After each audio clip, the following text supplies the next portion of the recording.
Без панікі. Планавыя вучэнні. Заняткі па баявой гатоўнасці з ваенна-абавязанымі прайшлі ў камісарыяце Віцебскай вобласці.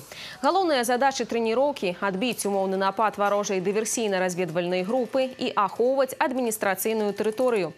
Піратэхніка, сродкі імітацыі і страйкбольная зброя. Для ваенна-абавязаных гэта атрыманне практычнага вопыту ўзаемадзеяння падчас вядзення бою.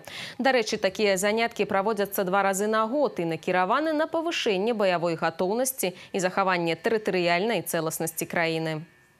Необходимо понимать, что в масштабах вооруженных сил сейчас везде проводятся занятия. В каждой воинской части, в каждом воинском организме. Это учеба.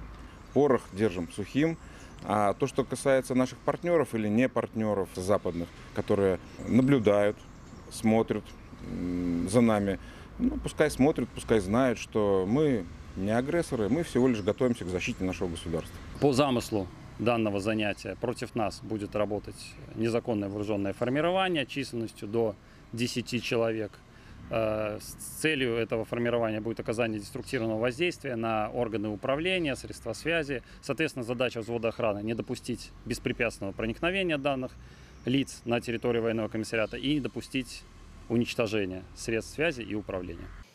З улікам імклівай змены геапалітычнай абстаноўкі для абароны айчыны узброеныя сілы Беларусі штогод павышаюць узровень баявой зладжанасці, а таксама робяць акцэнт на удасканаленне і мадэрнізацыю ўзбраення.